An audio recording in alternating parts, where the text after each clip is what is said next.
Well, howdy. Welcome here once again to the Double M Farm. Picked up a little GPS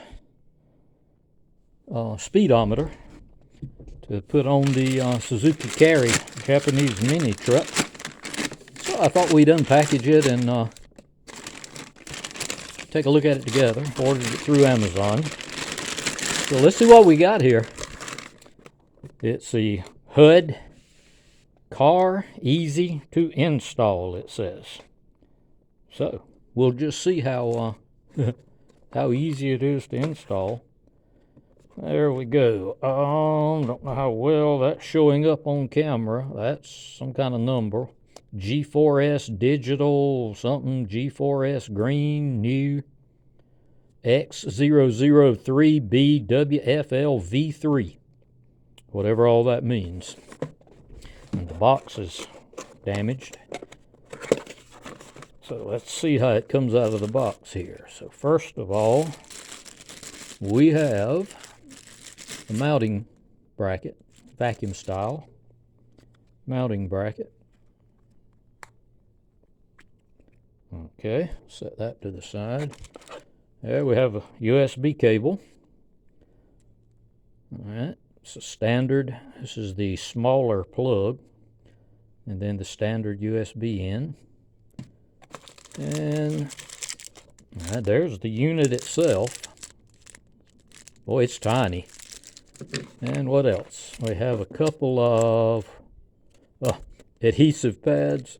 Yeah, extremely adhesive. Very adhesive. Got two of those. I guess if you don't have any place for this to suction to, you can put one of these adhesive pads on it. Guess that's the reasoning behind that. And then we have, and that's it. Box is empty. A manual. Good Lord. Look at the size of that print. Okay. That's the only way I can read it. All kind of instructions about pressing in and moving left to right on the button. Let's see what we got here. Good Lord. I might have to get the grandkids to read it for me. The print's so small. My 70-year-old eyes. Okay, on the back is, get it in the light here. There's where the USB cable plugs in. That's where it mounts on the mounting bracket. There's that control knob on the top, and that's the entire thing. Put it in my hand, you can see it's pretty dadgum small. And let's get this. Let's see here. All right, that'll just slide on like so. And that's all of that. Try it on the magnifying glass. Well, holes. So, let's see about out here in the Suzuki Carry. This thing is, of course, from Japan and has the kilometers per hour. So I thought it'd be, now see, that'll sit real nice right there in front of the speedometer. And let's see if the suction will hold on that plastic. Oh yeah, how about that? That's pretty good. In a perfect spot. So we'll see if we can get this wired in, and then we'll take it for a spin and see how it does. Well, that was pretty simple. I put it right where I showed you I was going to, and it's holding real well. It's set on miles per hour. It gives a clock, 12 minutes after 1. It's a compass. Right now I'm pointing southwest. And there was really no wiring to do. I just plugged the, see if I can get it on camera. There we go. Plugged the USB cable into my little, well, I'm old enough to call it a cigarette lighter. I don't know what they call them nowadays.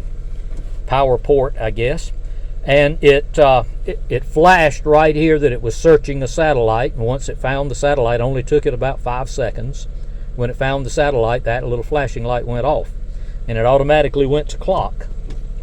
Now I'm sitting still, but when I start moving, the clock, and I can't see it of course because I'm having to turn, but the clock goes away and the speedometer comes on. I'm doing 6 miles an hour, 8 miles an hour, heading up this hill. Get up here straight so I can, there. I'll come to a stop on top of the hill and it goes back to clock. That's pretty neat. I'm facing southeast, and I do know that's right. North is more over to my left. How about that? That's pretty cool. I think I'm going to like this. Now, as you see, it's on 114. As I start moving, there we go. It switches to speedometer mode.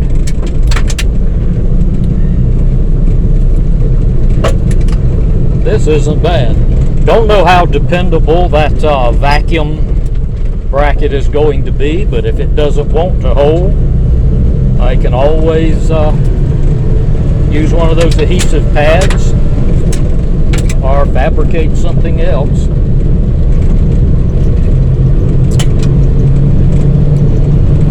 Now we're up to 21 miles an hour. This is a lot better than looking at the kilometers per hour and guessing. So I think this is going to work pretty good. 26, 25 at 40 kilometers. That's about right. I think I'm pretty set there on miles per hour. So I'll tell you what, let's get out here on the paved road. Just go a little ways where we can pick up a little bit more speed. This is the 94 Suzuki Carry. Sorry about the noise. I've got the off-road tires on it. They're really, really loud.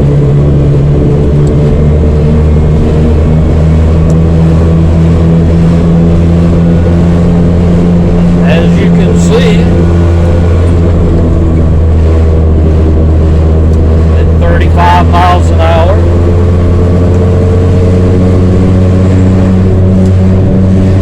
40.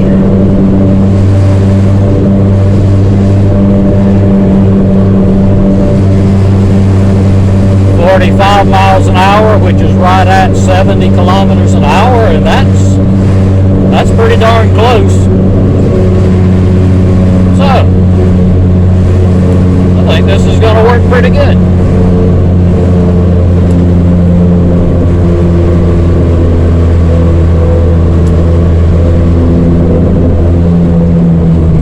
Off the road, I'm so busy watching the speedometer, I'm not watching where I'm going.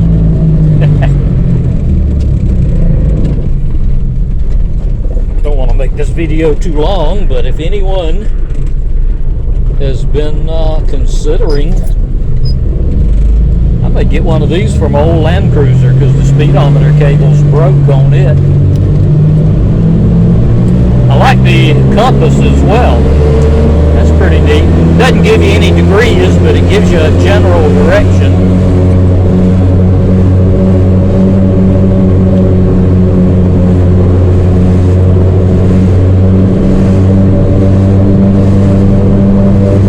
And if your cigarette lighter or power source is properly wired, it will cut off when you cut off the ignition.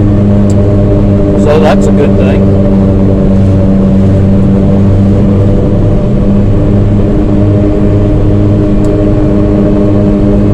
Cruising along at 44, 45 miles an hour at 70 kilometers an hour.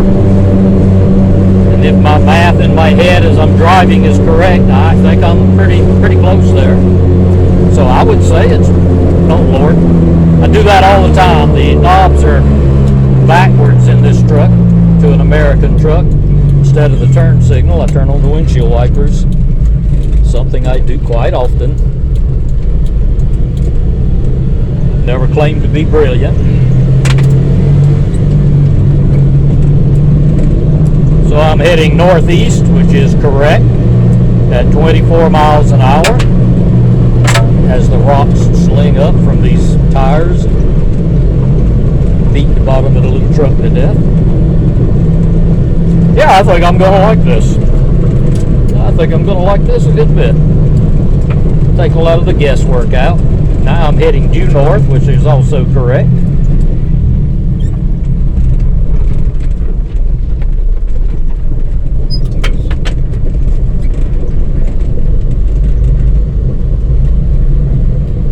Miles an hour, 12, northwest, yep, that's correct. The mountains are straight in front of me as I come down my driveway.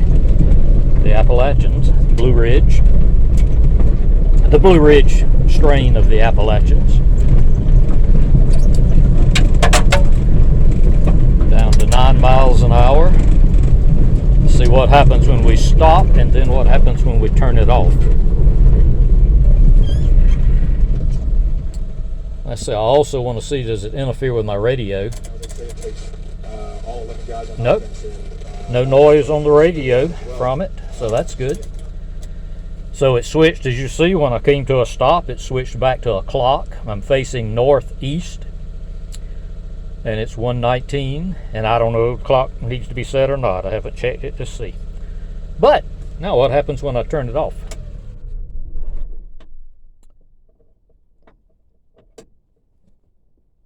It went off. Cool. That's neat. If I switch it on, radio comes on, and that comes on. I don't know what that 8 is, but after you see it flashing, searching for satellite, and then when it finds the satellite, it will go back to the correct time. There we go. It's found the satellite. Well, it's still flashing, but it's apparently found a satellite because it's showing the correct time, and we'll see how long it takes it. I'm down here at the bottom of the hill under the trees, and it's still searching.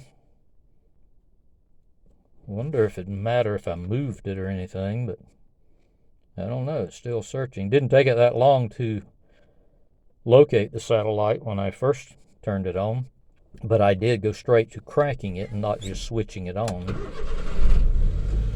See what happens if I actually crank it, see if it makes a difference. I don't know that it will.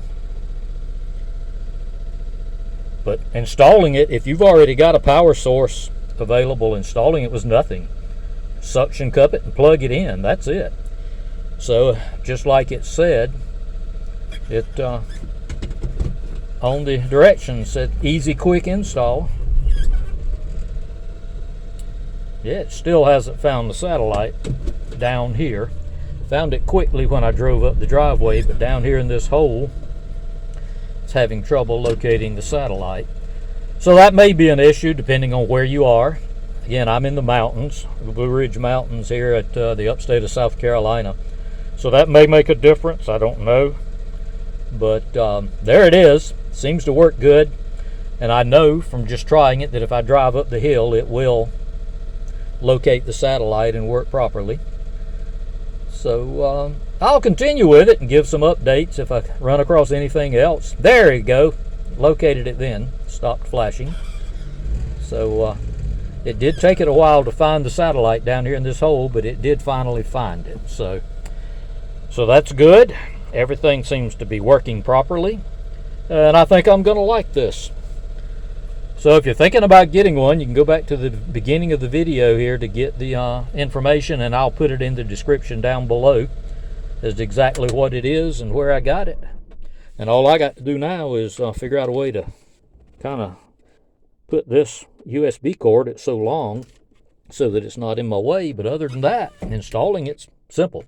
So appreciate you joining us here on the Double M, and we'll talk to you again real soon.